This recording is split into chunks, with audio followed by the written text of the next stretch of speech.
जी अनुराग जी। ओम जी स्वामी जी, आप सबको मेरा प्रणाम। स्वामी जी आपको मेरा सादर चरण स्पर्श। आज हम स्वामी जी बात करेंगे herbal medicine for healthy heart.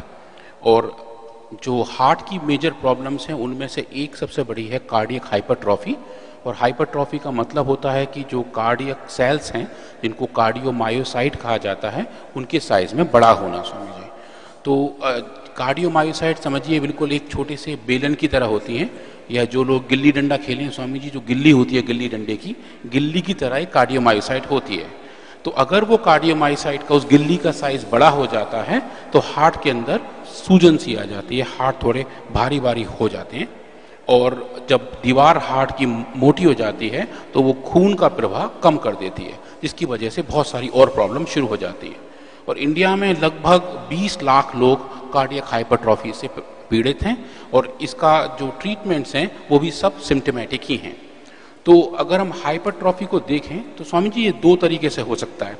एक तो फिजियोलॉजिकल होता है, जैसा हम अगर बहुत लंबी एक्सरसाइज करें या बहुत लंबा योगा करें, एक्सरसाइज करें, ट्रेडमिल पे भागें, तो भी हाइपरट्रॉफी होती है, पर वो अच्छी वाली हाइपरट्रॉफी होती है। इसमें स्वामी जी समझने की बात यह है कि जो हम जिस गिल्ली की बात कर रहे थे, अगर वो गिल्ली लंबाई में बढ़ रही है, चौड़ाई में नहीं बढ़ रही है, तो वो अच्छी वाली हाइपरट्रॉफी है।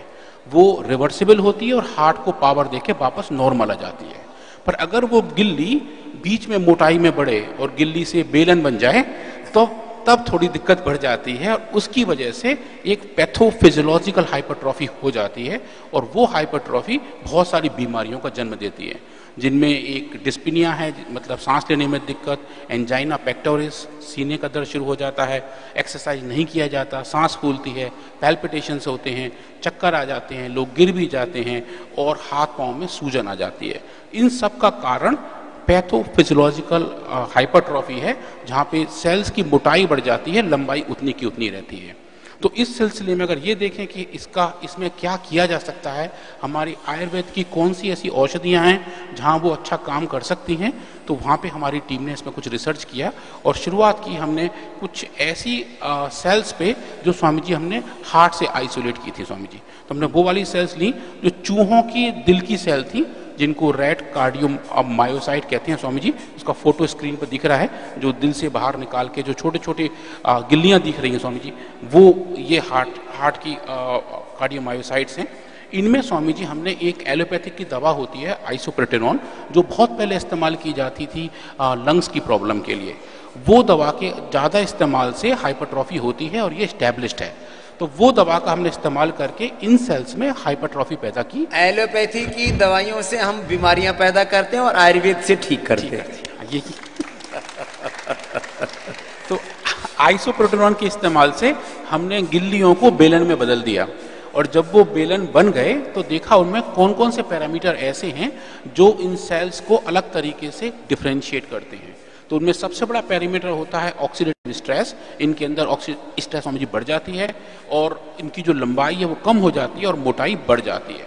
जब इसको फिर हमने नापा और देखा कि कौन कौन सी ड्रग्स हैं जो हमारे अच्छा काम करती हैं स्वामी जी, जो सबसे अच्छा डेटा जो हमारे पास आया वो हृदयामृत वटी का था स्वामी जी। ये हृदयामृत वटी जो है ना, जो हम पिछले 27 सालों से रजिस्ट्रेशन करके बना रहे हैं, और पिछले 30 सालों से, उससे पहले हमारे पास रजिस्ट्रेशन नहीं था तो वैसे ही बनाते रहे, तो 30 सालों से बना रहे हैं।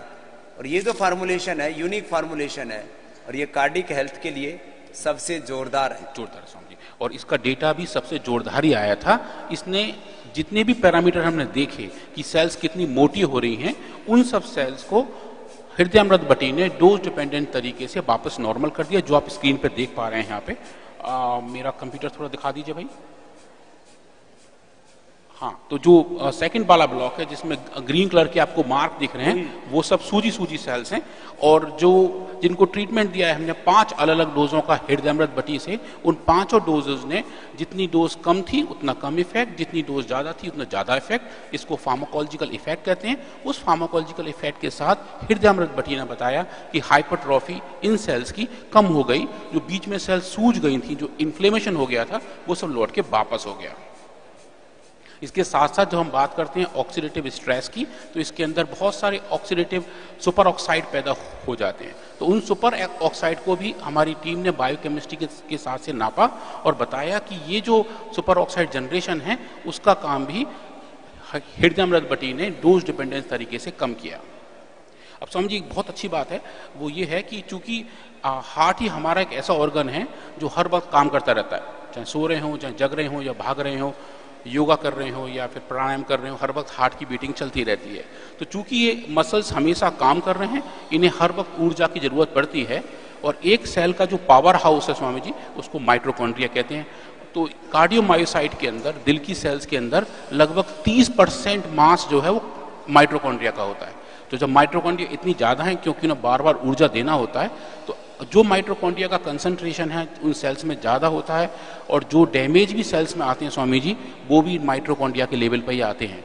तो हमने देखा कि जब हाइपरट्रॉफी पैदा की आइसोप्रोटेनॉन के लगाने से, तो क्या माइटोकॉन्ड्रिया के फंक्शन पे फर्क पड़ा। और हमने पाया, हमारी टीम ने इस पर बहुत लंबा रिसर्च किया और पाया कि माइटोकॉन्ड्रिया भी इसकी वजह से खराब हो रहे थे, और हृदयामृत बटी ने उन खराब होते हुए माइटोकॉन्ड्रियल फंक्शन को वापस नॉर्मल कर दिया था, उसी तरीके से जो हमने अलग पैरामीटर में देखा था। तो इससे फिर स्वामी जी हमें ये दिखा कि जो मोड ऑफ एक्शन है इस दवाई का, वो माइटोकॉन्ड्रिया के थ्रू हो रहा है और ऑक्सीडेटिव स्ट्रेस के थ्रू हो रहा है। स्वामी जी, इस रिसर्च को हमने फाइटोमेडिसिन प्लस में पब्लिश किया, वो पेपर का कॉपी सामने है, जिनको भी इंटरेस्ट होगा वो इसको वहाँ जाके पढ़ भी सकते हैं। और स्वामी जी, इसी पेपर में हमने काम इस पे भी किया था, अर्जुन क्वाथ के ऊपर। ये अर्जुन क्वाथ और दालचीनी जो आपको देते हैं, और इसका दिन भर पानी पिलाते हैं। हार्ट के रोगियों को अर्जुन का क्वाथ का, पेट के रोगियों को सर्वकल्प का, अस्थमा के रोगियों को दिव्यपेय का, स्वासारी का, पंचकोल का, पेट के रोगियों को जीरा, धनिया, सौंफ, और जिनको पंचामृत और जो है पित्तहर पे, ये जो अलग अलग चीज़ें आपको पिलाते हैं। मस्तिष्क के रोगियों को मैदा, जिनकी लो इम्यूनिटी है उनको इम्यूनोग्रिड का। तो इसके पीछे रिसर्च है। ये अर्जुन की छाल का पानी दिन भर पीने से हार्ट पूरा क्लीन भी हो जाता है, और इसके कार्डिक हेल्थ के अलग अलग एस्पेक्ट्स हैं। उस सब में ये अर्जुन की छाल और ये अर्जुनारिष्ट, ये ज़्यादा इफेक्टिव हो जाता है, क्योंकि इसका ये एकदम से जाकर के डाइजेस्ट हो जाता है अंदर। तो ये तो अर्जुन क्वाथ को भी हमने इसमें टेस्ट किया, पर स्वामी जी हमने पाया हृदयामृत बटी का रिस्पॉन्स अर्जुन क्वाथ से थोड़ा सा बेटर था, क्योंकि इसमें और भी काफी सारी औषधियां हैं। वो एक्सट्रैक्ट है उसके अंदर इसका एक्सट्रैक्ट है स्वामी जी, और काफी सारी और भी औषधियां भी हैं। दूसरी औषधियां भी हैं। तो ये दोनों इफेक्ट काफी अच्छे पाए गए, और ये हमने दोनों पब्लिश किए। अब जैसे कि हम लास्ट टाइम भी बात किए थे स्वामी जी कि जब सेल लाइन ट्रायल पूरा कर लेते हैं, तो फिर हमें कुछ एक्सपेरिमेंट एनिमल्स में करके दिखाने होते हैं कि एनिमल्स में इफेक्ट कैसा आ रहा है, कि हम कोई डिजीज मॉडल बना सकते हैं। तो स्वामी जी, इस बार भी हमने जीब्रा फिश को यूज़ किया, और जीब्रा फिश के अंदर कार्डियो हाइपरट्रॉफी पैदा की, और इस बार दूसरा कोई एक एलोपैथिक का दवाई यूज़ की। एक एंटीबायोटिक है स्वामी जी, इरिथ्रोमाइसिन। इरिथ्रोमाइसिन बहुत कॉमन एंटीबायोटिक है, पर उसके भी लंबे समय के इस्तेमाल से कार्डियक हाइपरट्रॉफी होती है, जो वेरी वेल रिपोर्टेड है। तो हमने इस बार एरिथ्रोमाइसिन का इस्तेमाल किया जीब्रा फिश के अंदर, और उनके अंदर हमने कार्डियक हाइपरट्रॉफी पैदा की। पर एक चीज़ अच्छी है स्वामी जी होल एनिमल्स में, कि हम उनके कार्डियक फंक्शन नाप सकते हैं। हमने इन जीब्रा फिश की ईसीजी नापी स्वामी जी। तो ईसीजी इन मछलियों की नापी, वो बहुत इंटरेस्टिंग है, और उस ईसीजी के भी अच्छे हुए परिणाम। और मैं आपको ये दिखाता हूँ स्वामी जी। तो ये थोड़ा सा इंटरेस्टिंग मैं चाहूँगा, थोड़ा आप सब लोग उसको देखें। तो जैसे हम इंसानों को ट्रेडमिल पर दौड़ते हुए देखते हैं, पिछली बार हम बात किए थे चूहों का भी ट्रेडमिल होता है जिसपे चूहे दौड़ते हैं। इस बार हमने ट्रेडमिल एक्सपेरिमेंट मछलियों के साथ किए थे। तो फिश को भी ट्रेडमिल पे दौड़ाया। सो अब क्वेश्चन ये आएगा कि ट्रेडमिल पे फिश कैसे दौड़ेगी? वो तो पानी में दौड़ती है। वो पानी में दौड़ती है। तो उसका स्वामी जी उल्टा इंतजाम किया था। एक ट्यूब के अंदर, जो आप लेफ्ट हैंड साइड में देख रहे हैं, उसमें फिश को रखा, और उस ट्यूब के अंदर पानी की स्पीड बढ़ा दी। तो फिश को मेंटेन करने के लिए अपनी जगह तेज तैरना पड़ा, क्योंकि पानी उसके अपोजिट डायरेक्शन में तेज स्पीड से आ रहा था। तो ऐसे करने से उनकी ट्रेडमिल वाली फिनोटाइप पैदा हो गई, और उनकी हार्ट बीट बढ़ने लगी, जैसा कि ट्रेडमिल में होता है। और जब ऐसा हो गया, फिर हमने उनको एक अलग सेटअप पे लगा, जहां से हम उनका ईसीजी नाप पाए। जैसे इंसान की ईसीजी हम 6 पोर्ट लगा के नापते हैं, फिश की भी हम 4 पोर्ट से ईसीजी नाप सकते हैं। और आपके स्क्रीन पे राइट हैंड साइड में जो बार दिखाई दे रहे हैं वो ईसीजी ग्राफ्स हैं जो उन फिश से आए थे। तो जो नॉर्मल फिश थी उसकी नॉर्मल ईसीजी फंक्शनैलिटी थी, पर जब इन फिश को हमने एरिथ्रोमाइसिन से दिया तो इनके कार्डियक फंक्शन चेंज हो गए, इनकी ईसीजी फिनोटाइप भी चेंज हो गई, नॉर्मल से अलग अलग हो गई। और वो हमने वहाँ पे नीले रंग के बार से दिखाया हुआ है, अगर आप देख पा रहे हो तो वो जब ईसीजी इनकी जब खराब हो गई इस इंड्यूसर से, एरिथ्रोमाइसिन से, और जब इनको हमने योगेंद्र रस दिया स्वामी जी इस बार, क्योंकि ये योगेंद्र रस स्वर्ण भस्म से बना हुआ है, ये हार्ट के लिए हम देते रहे हैं, हृदयामृत, और अब तो कार्डियोग्रिड बना दिया ये सब मिला करके। पहले हम क्या देते थे, संगेय सौपिष्टि, पुरानी औषध दर्शन में लिखा हुआ है, संगेय सौपिष्टि, अकीक पिष्टि, जहरामोरा पिष्टि, मोती पिष्टि, और योगेंद्र रस 1-2 ग्राम से लेकर के 3 ग्राम तक देते हैं।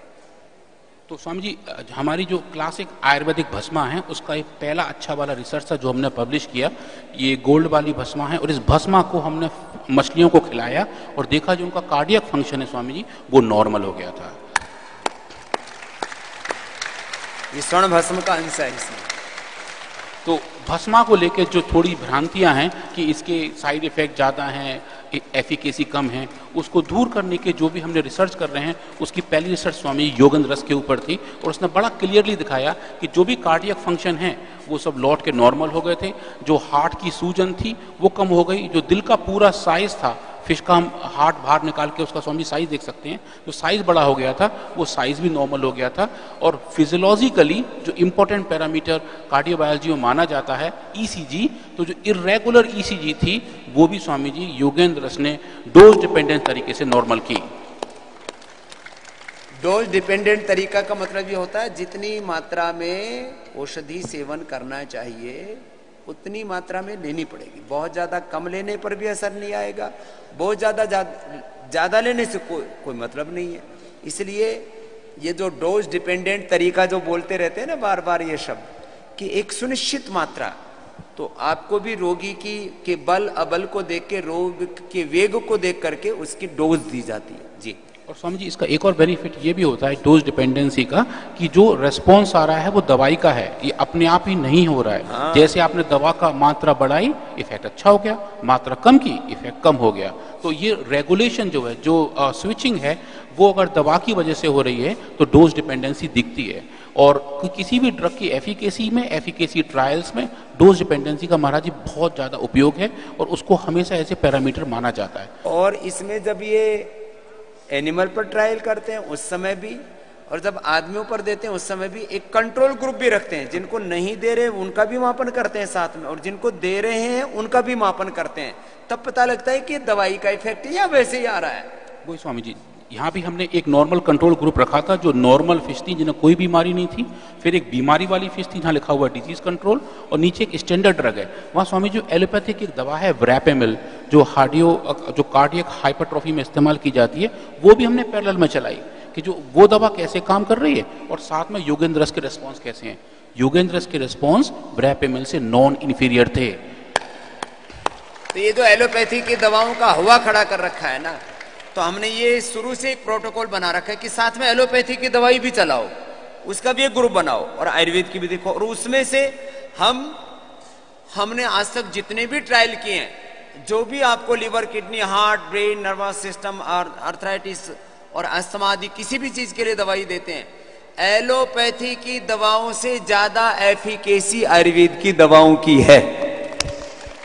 ये एक बात बता रहा हूं आपको। और उनके साइड इफेक्ट हैं, उनके कॉम्प्लिकेशंस हैं, एडवर्स इफेक्ट हैं, इसके एडवर्स इफेक्ट नहीं, और कुछ में तो है ही नहीं उनके पास।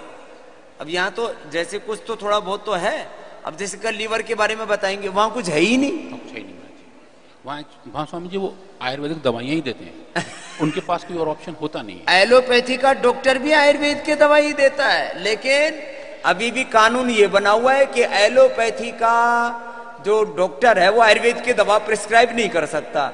इस कानून को भी हम चैलेंज करेंगे और हिंदुस्तान में बदलवाएंगे। तो ये क्या बात हुई कि वो research and evidence based medicine है जो तुम जहर दे रहे हो, और जो आयुर्वेद का अमृत है उसको रिसर्च एंड एविडेंस मानते नहीं हो। तो इसका या तो सरकार से हम संसद में इसका कानून पास करवाएंगे या सुप्रीम कोर्ट से ऑर्डर लेकर के आएंगे और हम आयुर्वेद को राष्ट्र ही नहीं पूरे विश्व में एविडेंस बेस्ड मेडिसिन के रूप में प्रतिष्ठा दिलाएंगे। ये है बड़ा काम। ये क्या मतलब हुआ कि भाई जो सारे पैरामीटर तुम फॉलो करते हो हम भी कर रहे हैं, तो हमारी एलोपैथी के जहर केमिकल वो तो एविडेंस बेस्ड मेडिसिन हो गया, हम अमृत दे रहे हैं वो एविडेंस बेस्ड मेडिसिन का दर्जा ही नहीं देते तुम उनको। ये शब्द प्रयोग पहली बार हमने करवाया है, evidence research and evidence based medicine. Ayurveda में इस शब्द का प्रयोग पहली बार पतंजलि के पीआरआई के हमारे डॉक्टर अनुराग जी और उनके नीचे के साइंटिस्ट पूज्य आचार्य भाषण जी के पुरुषार्थ से काम हुआ है। नहीं बोले रिसर्च एविडेंस, जो पढ़े लिखे लोग हैं ना, आप जो हमें दवाई दे रहे हो इसके पीछे रिसर्च क्या है, एविडेंस क्या है। Research and evidence based medicine की बात होती है जब भी कि हेल्थ सिस्टम में कोई बात होती है तो हम रिसर्च एंड एविडेंस बेस्ड योग, यज्ञ, आयुर्वेद, नेचुरोपैथी जो कुछ आपको देते हैं वो रिसर्च एंड एविडेंस के साथ आपको उपलब्ध कराते हैं। स्वामी जी, ये जो योगेंद्र रस का रिसर्च और एविडेंस है वो स्वामी जी बायोमोलिक्यूल जर्नल में पब्लिश हुआ था, इसकी कॉपी सामने दिख रही है। तो योगेंद्र रस का जो एक आयुर्वेद का बहुत पुरानी शास्त्रीय भस्म है उसका इतना बड़ा रिसर्च पेपर आज तक पब्लिश नहीं हुआ था। वो स्वामी जी आपके आशीर्वाद से हमने बायोमोलिक्यूल में लास्ट ईयर पब्लिश किया है। ये वर्ल्ड के टॉप जर्नल्स हैं, वर्ल्ड के जो टॉप साइंटिस्ट हैं, डॉक्टर्स हैं, वो इन्हीं को फॉलो करते हैं। अब उनमें सब में खलबली मची हुई है। ये रिसर्च ऐसे ही चलता रहा तो एलोपैथी को एक दिन पतंजलि रिप्लेस कर देगा, उसका नया विकल्प दे देगा। तो ये कार्डियोग्रिड, ये हृदयामृत, ये अर्जुन की छाल, ये अर्जुनारिष्ट, ये जो आप चीजें लेते हो ना, ये ऐसे साधारण चीजें नहीं है। संगेशो पिष्टि, अकीक पिष्टि, मोती पिष्टि, योगेंद्र रस, ये ऐसी चीजें हैं।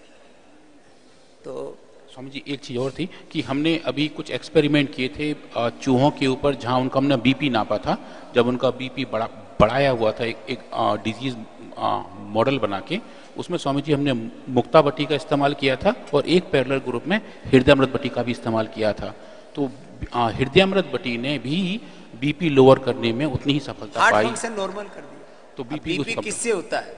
हार्ट फंक्शन इरेगुलर होने से, किडनी फंक्शन इरेगुलर होने से, पित्त बढ़ने से, कोलेस्ट्रॉल बढ़ने से, मोटापा बढ़ने से, स्ट्रेस बढ़ने से, नींद ना आने से, मन खुश न रहने से। बीपी के 10 कारण है। कई बार बीवी भी बीपी बढ़ा देती है, किसी भी कारण से बीपी बढ़ा हुआ हो, हस्बैंड भी बढ़ा देता है, आपस के कटु व्यवहार से, ऐसे किसी भी कारण से बीपी बढ़ता हो तो हमने बीपी में भी प्रयोग किया हुआ है। माने हम कारणकारी सिद्धांत पर काम करते हैं। एलोपैथी की सारी दवाइयां 99% सिम्टोमेटिक हैं, एक बड़ा तत्व कह रहा हूं, और आयुर्वेद की सभी दवाइयां और योग ये सब सिस्टेमिक है। हम सिस्टम को अच्छा करते हैं, वो सिम्टम्स में लगे हुए हैं। कोरोना में भी सब यही हो रहा था, वो सिम्टोमेटिक ट्रीटमेंट कर रहे थे, हम सिस्टम को ठीक कर रहे थे। रेस्पिरेटरी सिस्टम, कार्डिक सिस्टम, आपका reproductive system, excretory system, digestive system, skeletal system, पूरा का पूरा सिंपैथेटिक, पैरासिम्पैथेटिक सिस्टम पर काम करते हैं। कुछ लास्ट बात बता रहे हैं। इसके बाद स्वामी जी जो मेन चीज होती है केमिकल करेक्टराइजेशन, कि इन औषधियों में कौन कौन से फाइटोकेमिकल्स हैं और क्या वो हर एक बैच में कांस्टेंट आ रहे हैं, नहीं आ रहे हैं, वेरिएंस हैं या नहीं, क्योंकि क्वालिटी मैन्युफैक्चरिंग भी उतना ही जरूरी है जितनी एक दवाई की एफिकेसी। तो उसके लिए स्वामी जी हमने हर एक दवाइयों के कम से कम 20-20, 25-25 अलग अलग बैच लिए और उनका केमिकल वैलिडेशन किया और पाया कि हर एक बैच में कोई वेरिएंस तो नहीं है किसी दूसरे बैच के मुकाबले। कंपैरेटिव स्टडी की जो अलग अलग टाइम पे बने हुए हमारे बैचेस थे, और उसका कुछ का डेटा आप स्क्रीन पर देख पा रहे हैं कि जो मेन कंपाउंड्स हृदयामृत बटी में पाए गए, हमने 8 नए कंपाउंड रिपोर्ट किए, उनका फुल केमिकल वैलिडेशन किया और पाया कि इनका बैच टू बैच वेरिएंस बिल्कुल भी नहीं था, और जो भी था स्वामी जी बिल्कुल एक्सेप्टेबल था।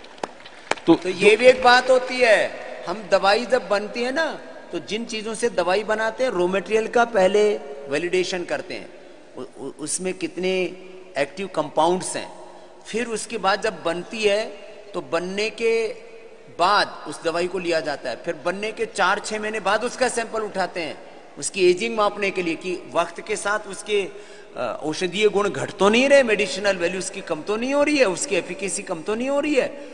तो ऐसे कम से कम एक दवाई के कम से कम 3 से 5 बार हम टेस्ट करते हैं।